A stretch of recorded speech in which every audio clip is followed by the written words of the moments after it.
சரி, இது கொஞ்சம் கவனமா கேளுங்க. The most dangerous people in society are lazy, ambitious people. Oh my God, they're dangerous. So அப்படி நீங்க ரொம்ப ஆம்பிஷியஸா இருக்கீங்கன்னா அண்ட் கூடவே லேசியா இருக்கீங்கன்னா அப்ப இந்த வீடியோவை கொஞ்சம் கவனமா பாருங்க. ப்ராப்ளம் என்னன்னா உங்களுக்கு கனவுகள் பெருசு தான், ஆனா உங்ககிட்ட பிராக்டிகல் பிளானும் இல்ல, மோட்டிவேஷனும் கிடையாது, ஆக்ஷனும் இல்ல. சரி, உங்களுக்கு பிருத்வி ஷா தெரியுமா? இவரை இந்தியன் கிரிக்கெட் டீமோட நெக்ஸ்ட் சூப்பர் ஸ்டார்னு சொல்லிட்டு இருந்தாங்க. இவர் வெறும் 18 வயசுக்குள்ளவே இந்தியாவுக்கு அண்டர் 19 வேர்ல்ட் கப்பை வென்று கொடுத்தாரு. அண்ட் யாரு நெக்ஸ்ட் சச்சின் டெண்டுல்கர், விராட் கோலின்னு சொல்லிட்டு இருந்தாங்களோ, ஆனா அவருடைய ஆம்பிஷியஸ் அண்ட் லேசி பிஹேவியர் இருந்த காரணத்தினால் இன்னைக்கு அவரோட நிலைமை இதுதான். ஜிஞ்சரி, டிசிப்ளினோட குறைவு அண்ட் கான்ட்ரோவர்சிஸ் வந்து அவரோட கரியரை சதைச்சிருச்சு. ஃபிட்னஸ் அண்ட் இன்கன்சிஸ்டன்ட் பெர்ஃபார்மன்ஸ் காரணத்தினால் அவருடைய பெயர் செலக்டர்ஸ் உடைய பிரையாரிட்டி லிஸ்ட்ல இருந்து கம்ப்ளீட்லி வெளியே போயிடுச்சு. ஒரு டைம்ல யார டீம் இந்தியாவோட ஃபியூச்சராக கருதுனாங்களோ அவரை இன்னைக்கு காம்லி 2.0 சொல்றாங்க. ஜேனா 90s ஓட இன்னொரு ஆம்பிஷியஸ் பர்சன் தான் வினோத் காம்லி. ஜேனா காம்லிய சச்சினை விடவே நல்ல பேட்ஸ்மேனாக கருதுனாங்க.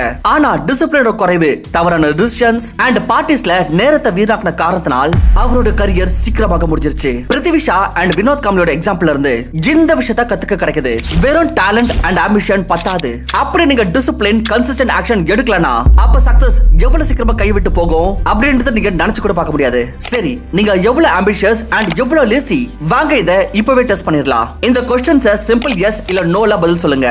நீங்க வாரத்துல 5 விட கம்மியான தடவை தான் எக்சர்சைஸ் பண்றீங்களா? அப்படி உங்ககிட்ட எதிர ஒரு வேலை இருக்கா நீங்க நடுவுல விட்டது? நீங்க அப்படி காலையில 9 மணிக்கு அப்புறம் எழுந்துக்கிறீங்களா? நீங்க வாரத்துல 2 விட அதிகமான டைம் வெளியே சாப்பிடுறீங்களா? நீங்க பிளான்ஸ் கேன்சல் பண்ண போய் சொல்லுவீங்களா? அப்படி இந்த 5 क्वेश्चनல இருந்து 3 क्वेश्चनக்கான ஆன்சர் எஸ் ன்னு சொல்லிருந்தீங்கன்னா அப்ப புரிஞ்சுக்கோங்க, நீங்களும் இந்த ஆம்பிஷியஸ் அண்ட் லேசி உள்ள கேட்டகரியில வரீங்க. ஆனா பயப்பட வேண்டாம், இதுல உங்க தவறு எதுவுமே கிடையாது.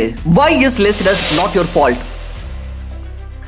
நீங்க லேசியா இருக்கிறதுக்கு காரணம் வெறும் வில் பவரோட குறைவு மட்டும் இல்ல. ஹார்வர்டோட ஒரு ஸ்டடிக்கு பிரகாரம் எப்ப ஒரு மனிதர் எதிர ஒரு சேலஞ்சிங் டாஸ்கை எதிர்கொள்றாரோ அப்ப அவருடைய பிரெயின் ஆட்டோமேட்டிக்லி அதை அவாய்ட் பண்றதுக்கான காரணங்களை தேடும். இந்த மாதிரியான பிஹேவியர் மனிதருடைய எவல்யூஷனரி சர்வைவல் மெக்கானிசம்ல இருந்து வருது. உங்களுடைய எமோஷன் மீது வேலை செய்யறது ரிஸ்கியாக இருக்கும், பெயின்ஃபுல்லாக இருக்கும், வேர்வைய ரத்தத்தை சிந்தறது எல்லாராலையும் செய்யக்கூடிய விஷயம் கிடையாது. உங்களோட பிரெயின் முதல்ல இதை அவாய்ட் தான் பண்ணும். இது நேச்சுரல் தான். இதனாலேயே லேசினஸை ப்ளேம் பண்ணாதீங்க. லேசியாக எல்லாருமே இருப்பாங்க. ஓய்வு எடுக்கிறது எல்லாருக்குமே பிடிக்கும். வேற வித்தியாசம் என்னன்னா சில பேர் அவங்க மனசு சொல்றத கேக்குறாங்க அண்ட் அப்படியே இருந்துறாங்க. ஆனா இன்னொருத்தங்க அவங்க மனசு சொல்றதையே தாண்டி வேலை செய்யறாங்க. இப்போ இந்த மாதிரி ஒரு வழி இருக்கு. இத பிராக்டிஸ்ல எடுத்துன்னு வந்து நீங்க ஆம்பிஷியஸ் அண்ட் லேசி உள்ள கேட்டகரியில இருந்து ஆம்பிஷியஸ் பிளஸ் ஆக்ஷன் டேக்கர் கேட்டகரிக்குள்ள வந்துருவீங்க. Number 1, power of tiny gains. சரி, இந்த கேள்விக்கு கொஞ்சம் பதில் சொல்லுங்க. இப்போ உங்களால ஒரே தடவை 100 புஷ் பண்ண முடியுமா? ஒருவேளை முடியாது. ஆனா அப்படி உங்களுக்கு ஒரு வருஷத்துக்குள்ள 100 புஷ் பண்றதுக்கான சேலஞ்ச் கிடைச்சிச்சுன்னா அப்ப அந்த சேலஞ்சை செஞ்சு முடிக்கிறதுக்கு உங்களோட ஸ்ட்ராட்டஜி என்னவாக இருக்கும்? வெல், இது செஞ்சு முடிக்கிறதுக்கு 2 வழிகள் இருக்கு. ஃபர்ஸ்ட், ஒவ்வொரு நாளும் 100 புஷ் பண்றதுக்கு முயற்சி பண்ணுங்க. வெல், ஃபெயில் ஆயிட்டே இருந்தாலும் சரி. அண்ட் ஆரம்பத்துல ஒருவேளை 10 புஷ் பண்ணுவீங்க அண்ட் சில வாரத்துக்கு பிறகு 20 அண்ட் சில மாசத்துக்கு பிறகு 30 புஷ் பண்ணுவீங்க. ஆனா 100 புஷ் வரைக்கும் உங்களால போக முடியாது. சோர்வாயி விட்டுருவீங்க. இரண்டாவது வழி, உங்களால எவ்வளவு புஷ் பண்ண முடியுமோ அவ்வளவு புஷ் பண்ணுங்க. உதாரணத்துக்கு டர்ச்சிக்கல உங்களால 10 புஷ் பண்ண முடியும். இப்போ ஒவ்வொரு வாரமும் 2 புஷ் அதிகரிச்சிட்டே போங்க. முதல் வாரம் நீங்க 10 புஷ் பண்ணீங்க, நெக்ஸ்ட் வீக் நீங்க 12 பண்ணுவீங்க. அதுக்கு நெக்ஸ்ட் வீக் 14 அண்ட் கொஞ்சம் கொஞ்சமா 2 மாசத்துக்கு பிறகு நீங்க 20 பிளஸ் பண்ண ஆரம்பிச்சிருவீங்க. 6 மாசத்துக்கு பிறகு நீங்க ஒரே தடவையா 50 புஷ் பண்ணுவீங்க. அண்ட் வருஷத்தோட எண்ட்ல நீங்க எந்த ஒரு ஸ்ட்ரகிளும் இல்லாம 100 புஷ் அப் செய்வீங்க.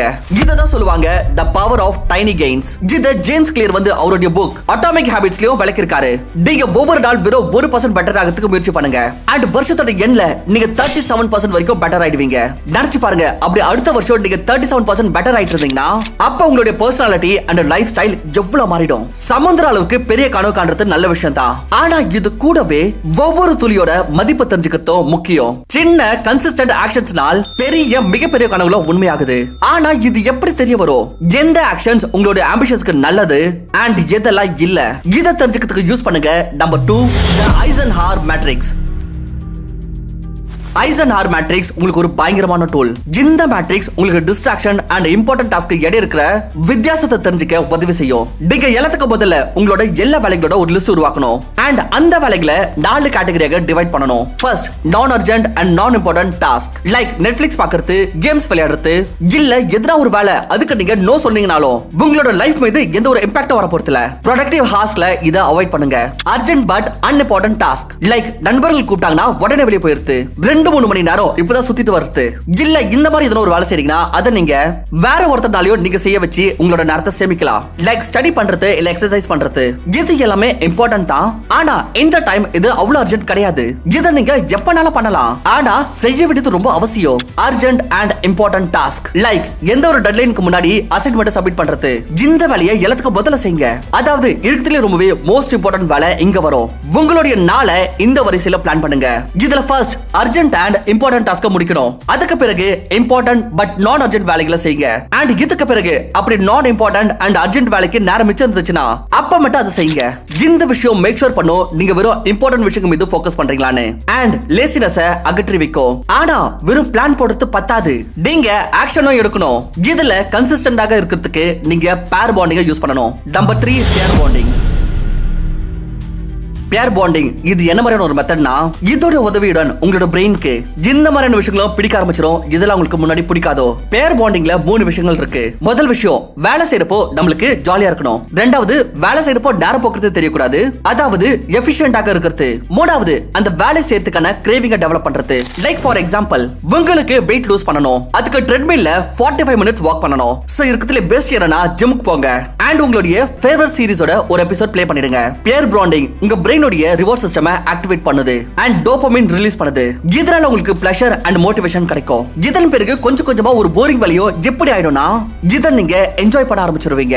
இப்போ இதுல பாத்தீங்கன்னா 2 விஷயம் நடக்கும். முதல் வந்து காக்னிட்டிவ் டிஸ்ட்ராக்ஷன். பேர் பாண்டிங் சமயத்துல நீங்க ட்ரெட்மில் மீது இருக்கீங்க, நீங்க சீரிஸ் பார்க்கிறது இல்ல வேற எதனா ஒரு எங்கேஜிங் ஆக்டிவிட்டி மீது எவ்வளவு ஃபோக்கஸ் பண்ணோம்னா நீங்க ஆக்சுவலாக இன்னொரு வேலையை கிட்டத்தட்ட மறந்தே போயிடணும். அண்ட் இதுக்கப்புறம் வருது அசோசியேட்டிவ் லேர்னிங். இதுல உங்களோட பிரெயின் அந்த வேலையை கிரேவிங் பண்ண ஆரம்பிச்சிடும். எது வந்து அதுக்கு முன்னாடி போரிங்காக இருந்ததோ இந்த மாதிரி இந்த வேலையோ ஒரு ரிவார்டிங் ஹாபிட்டாக மாறிடும். அதாவது நீங்க நார்மலி சீரிஸ் பார்க்கறத நிறுத்திட்டீங்க அண்ட் வர எப்ப பார்க்கறனா நீங்க ட்ரெட்மில் மீது இருக்கும்போது மட்டும் தான். இந்த மெத்தட் வெறும் எக்ஸசைஸ்க்கு மட்டும் கிடையாது, பதிலா ஸ்டடிங், ஸ்கில்ஸ், ஸ்போர்ட்ஸ் எல்லாத்துக்குமே தான். Number 4, outwork everyone using cooperative reward structure. நீங்க நோட்டீஸ் பண்ணிருக்கீங்களா, எதனா ஒரு அழகான பொண்ணு உங்க பக்கத்துல வந்து உட்கார்ந்துச்சுன்னா அப்ப உங்களுடைய பிஹேவியர் ஒரே டேக்கா ஸ்விட்ச் ஆயிடும். நீங்க உங்களுடைய ஆக்ஷன்ஸ் அண்ட் வேர்ட்ஸை கான்ஷியஸ்லி யூஸ் பண்ணுவீங்க. ஏன்னா நீங்க அந்த பெண்ணுக்கு எதிர்க்க உங்களுடைய பெஸ்ட் வெர்ஷனை காமிக்கணும். இதே விஷயம் multiplayer games, gym sessions and competitive என்விரான்மெண்ட்ஸ்லயும் இருக்கும். மற்றவங்க எதிர்க்க இருக்கும்போது நீங்க ஆட்டோமேட்டிக்கலி உங்களையே பெட்டராக பெர்ஃபார்ம் பண்றதுக்கு புஷ் பண்ணுவீங்க. ஒரு ரிசர்ச்சுக்கு பிரகாரம் சில ஸ்டூடெண்ட்ஸ் 3 குரூப்பாக பிரிச்சிருந்தாங்க. முதல் ஸ்டூடெண்ட்ஸ் தனித்தனியாக தனி ரூம்ல வச்சிருந்தாங்க. ரெண்டாவது குரூப்பை பேர் கூட ரூம்ல வச்சிருந்தாங்க. அண்ட் மூணாவது குரூப்ல இருக்கிற எல்லா ஆட்களையும் ஒரே ரூம்ல ஒண்ணா தனித்தனியாக வச்சிருந்தாங்க. இதுக்கப்புறம் தெரிய வந்துச்சு மூணாவது குரூப் வந்து மத்தவங்க எல்லாரை விட ரொம்ப நல்லா பெர்ஃபார்ம் பண்ணாங்க. இதுல இருந்து இந்த விஷயம் ப்ரூவ் ஆனது, மத்தவங்களுடைய பிரசன்ஸ் உங்களுடைய பெர்ஃபார்மன்ஸை பூஸ்ட் செய்யுது. இந்த கோஆபரேட்டிவ் ரிவார்ட் ஸ்ட்ரக்சர் மூலமா பெட்டராக பெர்ஃபார்ம் பண்றதுக்கு 5 லெவல்ஸ் இருக்கு. தனியாக படிங்க அண்ட் பேக்ரவுண்ட்ல ஸ்டடி வித் மீ மாதிரியான மியூசிக்கை ப்ளே பண்ணுங்க. Zoom இல்ல Discordல ஒரு நண்பரை கால் பண்ணிட்டு கூட ஒண்ணா படிங்க. ஸ்டடி டுகெதர் மாதிரி ஆன்லைன் குரூப்ஸ் ஜாயின் பண்ணுங்க. பப்ளிக் பிளேசஸ் லைக் லைப்ரரி இல்ல காஃபி ஷாப்ல உட்கார்ந்துட்டு படிங்க. ஒரு நண்பருடன் பப்ளிக் ஸ்பேஸ்ல போய் படிங்க. இந்த டெக்னிக்ஸ் உங்களை மோட்டிவேட் பண்ணும், ஃபோக்கஸ் செய்யறதுக்கு உதவியா அண்ட் டிஸ்ட்ராக்ஷன்ஸை கம்மி பண்ணும். Number 5, work based on your attention span. அப்படி உங்களுக்கு தோணுதுன்னா உங்களுடைய அட்டென்ஷன் பவர் ரொம்பவே மோசமாயிடுச்சுன்னு.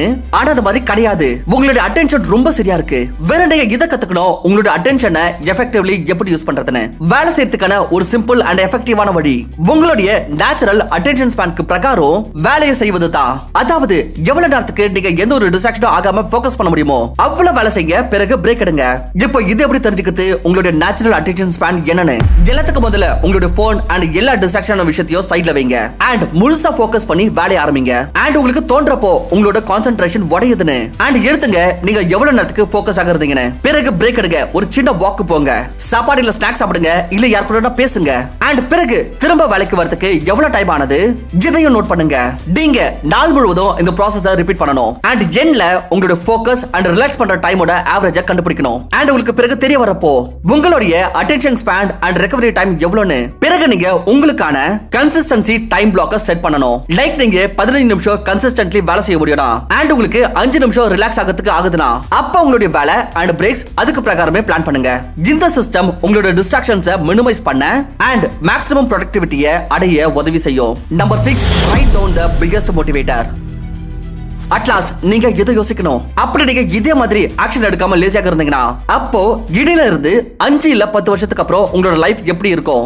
நீங்க இந்த சிச்சுவேஷனை உங்களோட கண்டிஷன் பிரகாரம் இமேஜின் பண்ணுங்க அண்ட் பிறகு அதை எழுதுங்க. எழுதுறது ரொம்பவே அவசியம். அந்த இமேஜினேஷனை எதனா ஒரு இடத்துல ஒட்டுங்க. எந்த இடத்துல நீங்க ரொம்ப அதிகமாக பாப்பீங்களோ இதனால உங்களுக்கு அந்த இமேஜினேஷனை பார்த்து மோட்டிவேஷன் கிடைச்சிட்டே இருக்கும். நீங்க லைஃப்ல ஃபெயில் ஆக கூடாது. மிச்சம் இருக்கிற 99% ஆட்கள் மாதிரி. Jeena, fear is the biggest motivator. அப்படி நீங்க மிச்ச 99% மாதிரி இல்லாம டாப் 1% ஆகணும்னா அப்ப இப்பவே ஒரு பேப்பர் அண்ட் பென் எடுத்துக்கிட்டு இந்த வீடியோவை திரும்பவும் பார்த்துட்டு பாயிண்ட்ஸ் நோட் பண்ணி அதை இனில இருந்து உங்களோட லைஃப்ல கடைபிடிக்க ஆரம்பிங்க. சோ இந்த மாதிரி யூஸ்ஃபுல் வீடியோஸ் தொடர்ந்து பார்க்கிறதுக்கு நம்மளோட சேனலுக்கு சப்ஸ்கிரைப் பண்ணலாம். Thank you for watching. நான் உங்களை இன்னொரு நல்ல வீடியோல சந்திக்கிறேன்.